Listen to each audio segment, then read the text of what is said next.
So before I actually get into the first part of Alm's story, I'm going to go through all 4 maps that make up the Rise of the Deliverance DLC. Mostly because I couldn't think of a good place to implement them into the actual run, and also because as far as the timeline goes, these 4 DLC chapters happen between the events of the prologue and the beginning of the first chapter of the game.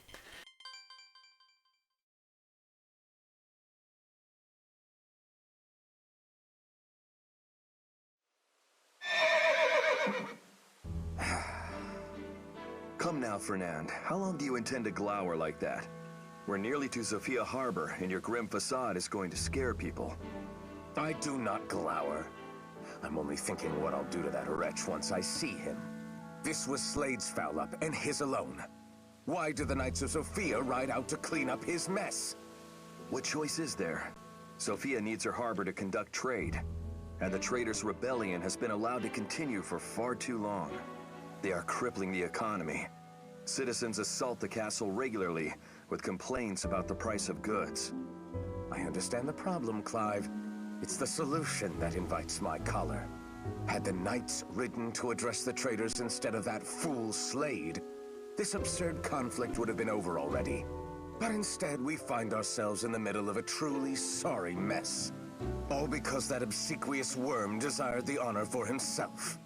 The Muttonhead was probably looking for concessions at the harbor as a reward for such brave service. Instead, he lets the trader's mercenaries hand him his own buttocks. Then he begs the knights to send reinforcements. The gall! I hope the sellswords carve him up and feed him to the fish. Are you quite finished? The fact remains that mercenaries have been staging raids from the harbor. While I have scant praise for how Slade has handled this, we have a duty to end these raids and save the people from their plight. Now, are you with me or no? Of course I'm with you. Don't be daft. The king bid us come after all, and it is the king I serve. And I'll tell you this much, Clive. You were wise not to bring her. Not to bring who?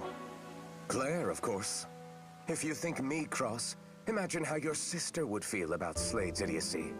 She'd likely already have him skewered like a hare on a spit. Must you remind me? I still get ulcers just knowing that she's joined the Knights. One day, her hoydenism will get the best of her. Mark my words. The captain of the world's finest knights, unmanned by his little sister. Well, at least I can sympathize with your plight now. How old is your sister now, anyway? She just turned 4. Her brother will be 5 within the month. At first, I roiled at the idea of father's new marriage. It felt somehow rushed, even coming a dozen odd years after mother's death. Still, it's hard not to adore any sibling who barely comes up to your knee. My next furlough cannot arrive soon enough. You'll have to introduce me. You and Claire are always welcome at our house. You know that. I know both the little ones would love her rambunctious side. Kindly don't remind Claire that she has a rambunctious side. There's the water. Shall we finish up here and see about that furlough?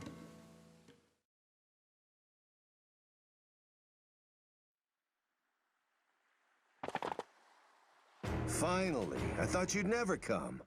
Well met, Sir Clive. You're a true friend to aid me so. Now, scatter these barbarians to the wind, would you?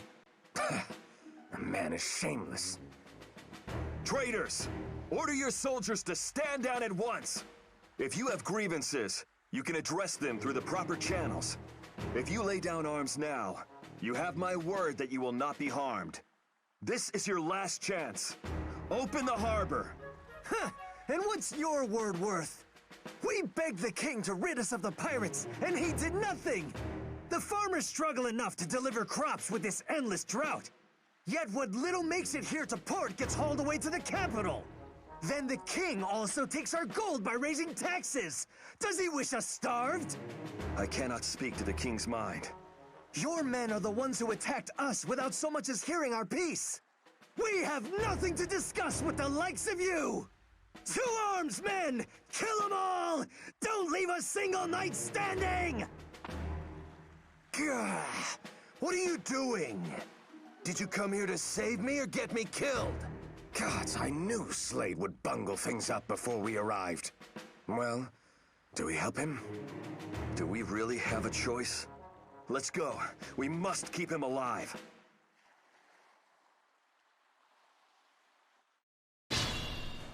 Because there's no leveling or long-term consequences for what happens in the DLC maps, in a way, they're actually a good way for me to explain basic mechanics without getting caught up talking about growths and stuff. So this first map has us controlling two cavaliers named Clive and Fernand, two generic cavaliers and a generic soldier, with the goal being to reach Slade in the southeast and talk to him to allow him to begin escaping to the west, then take out the rest of the enemies on the map.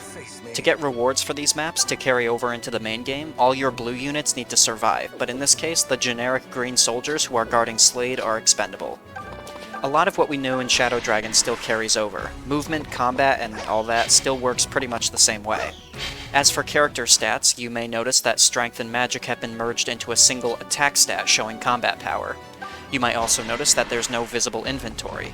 Characters in Echoes can only carry one item at a time, and there's much less emphasis on switching between weapons on the fly.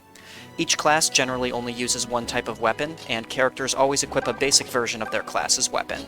Generic weapons all have 0 might, so damage dealt is taken directly from a character's attack, subtracted by the enemy's defense or resistance. There are equipable weapons in the game that give improvements to damage, like the steel lance that Clive gets in this map, but the downside is that a character who has a weapon as their one inventory item can't have a defensive or stat buffing equip instead, or carry around a healing item like the bread that our generic soldier has. And finally, there are some pretty significant differences to terrain. In Shadow Dragon, hopping onto a forest or a fort didn't matter all that much, maybe giving you 1 point of defense or a slightly higher dodge chance, but terrain in Echoes is incredibly significant for combat with physical weapons. The number in the top left is how much each terrain square increases your dodge chance by. 40% for a basic forest is a huge advantage for anyone standing in them. There are also healing tiles, like the pile of supplies Slade is parked on, that regenerate health when you start your turn on them. Though it's a fixed amount of health this time rather than a percentage of the character's maximum. Enemies will also stop attacking you and run for available healing tiles sometimes if they get hurt too badly. Every character in this map's party serves a specific purpose. Clive and Fernand are the powerhouses, being equipped with stronger weapons and having arts available to use. More on those later. One of your generic cavaliers has a javelin, which gives you some ranged utility, the other is just another filler damage dealer with good mobility, and the soldier is pretty underwhelming, but like I mentioned, comes with a 3-use healing item, so he kind of fills the role of a healer since he can trade the bread to other people and have them heal themselves. Slade is in a decent defensive position with his soldiers meat shielding him from 2 directions, and standing on a supply tile that gives him 40% dodge chance and some healing every turn. But he can still get overwhelmed if you don't help him out, and more importantly, we don't want this map to drag on forever, so make use of the high movement of your mostly mounted team to reach him. For my playthrough, I sent Clive, the weaponless cavalier, and the soldier to the east to help Slade's group, and kept Fernand and the javelin cav near the starting location to fight the enemies in the north. I had some unlucky misses with Clive's team, which ultimately made it impossible to save the lives of both of Slade's soldiers, but I still cleaned up okay on the east side of the map. The mercenary on the west side also gave me a little bit of trouble, but the supply tiles provide a safe place to hide and a chance to heal without needing items. I used an art with Fernand, a special ability tied to specific weapons that increase stats and give other properties, like allowing the Iron Lance to attack at 2 range. The drawback is that they cost health to use. Clive has a really useful one on his steel lance, Tempest Lance, which I mostly use to guarantee 100% hit chances. Submit or be struck down!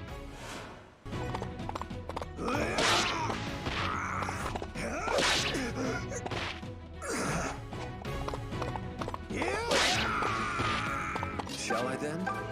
Phew, you made it. Well done, Sir Knights. I knew Zofia's finest would come through, so I did. And I swear to you, Sir Clive, I shall repay this debt. Shut up, you damned fool! How will you repay the compatriots you left dying in the mire? Instead of fighting with your men, you hid and begged for your life. Craven, your very existence shames all Zofian nobility. Craven? How dare you? I'll not suffer such insult from a damn lapdog. Call me that again. Enough, both of you! Surely there are more mercenaries on the way. We must depart at once. Oh! where you going? We ain't done with you yet! That didn't take long. On your feet, Slade. We're breaking through. Fight in the name of your fallen men. Surely you can manage that much. What? But there's too many of them. My arm! Ow, ow, ow! Must have wounded it back there. I don't think I can fight. What manner of idiot do you take me for? For a wounded man, you seem to have had no problem barking orders. Shut up! If I say I can't fight, then I can't. Were you sent here to rescue me or not? It's your duty to stay here and hold them off to secure my escape. You can protect me or leave me to die, and the latter would not reflect well. Oh, but don't you worry. I promise to inform His Majesty of these events. He shall know that the Knights of Zofia fulfilled their duty with honor. Farewell then, friends. The bards shall sing of your heroic deeds this day. Once you talk to Slade using Clive, a wave of enemy reinforcements appears just north of the starting location, the stationary enemies to the northeast start moving toward you, and Slade starts fleeing west until he reaches the edge of the map, so you need to cover his escape. Fernand and Javcav can handle the western reinforcements pretty well on their own, and with Clive on the east side, the only thing that really poses a threat is the boss, this mercenary named Jarth. Tempest Lance is the best option against him to guarantee a decent hit, but watch out for Clive's health.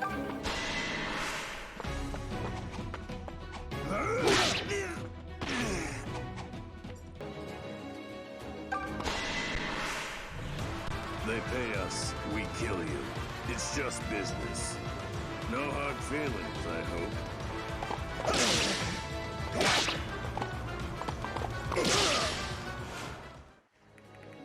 The mage is the most dangerous part of the west side because nobody in your party has good resistance, but you can bait him in with Javcav to deal some damage to him on enemy phase and finish him off on your next turn.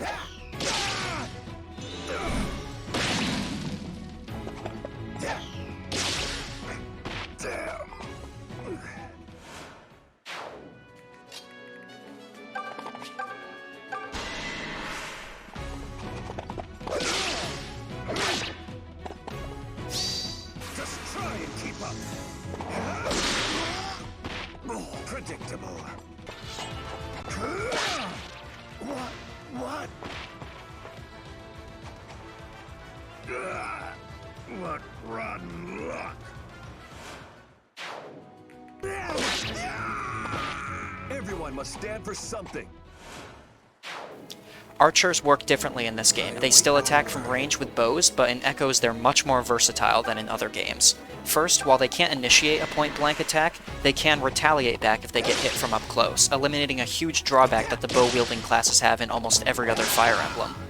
Secondly, specialized bow classes like archers and their promotions get special skills that increase the maximum range of bows when they use them. For example, basic archers get a +1 to maximum range, so a 2-range bow would have 2 or 3 range when they use them. Both of these things combined make them a much better class overall. And with the last archer finished off, all the enemies have been defeated before Slade can even reach his escape spot. In my plight, I seem to have struck upon a golden opportunity. Let those cell swords carve them both up and feed them to the jackals. That pretentious blowhard Clive was certainly never my favorite. But it's that dog Fernand who really needs to suffer. He'll be sorry he insulted me once he's rotting in hell.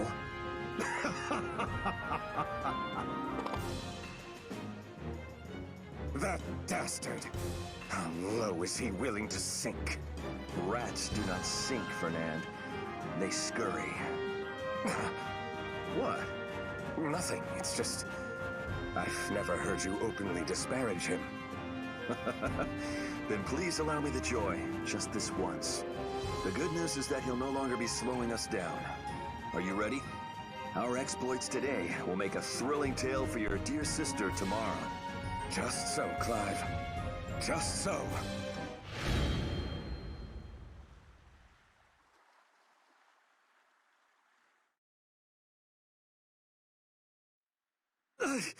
How could this happen? We hired every sellsword we could afford. Now you will open the harbor. It belongs to all of Zofia, not just to you traitors. You've committed a serious crime against your kingdom. You think we don't know that? But it was the sword or starvation for us. And the sword is quicker. Go on then, knight. Take my head and be done with it. It is not my place to mete out punishment. The ringleaders will face the king's justice for their crimes. However, I will take your grievances to His Majesty myself. I shall ask that he have the pirates driven away as you requested. And I shall also ask that he entrust this task to the Knights of Zofia personally. Clive, you would do that for us, sir? On my honor. Oh, Milla's blessings upon you, sir!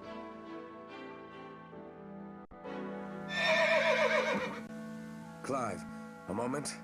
You should not make promises you cannot keep. And which promise is that? I can speak with the king, as I said. Yes, you can. But it's by Chancellor Desay's orders that we haven't engaged the pirates. He claims it's to avoid provoking Rigel, but we've all heard the whispers. Many say he's actually in collusion with the pirates. His Majesty will be forced to heed either your words or the Chancellor's. And you know well which ones will carry the greater weight. So you would have me rob the traitors of all hope? Is that it? No, Fernand. I will bend the knee and beg the king grant them mercy. Then I shall be there at your side when you do.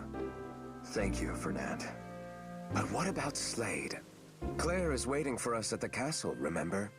If he beats us back, she'll likely pull him apart one limb at a time. Again with your imagery. I only hope Matilda is there to keep her in check.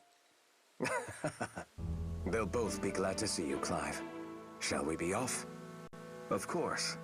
If we start off now, we should make good time. Come, my friend.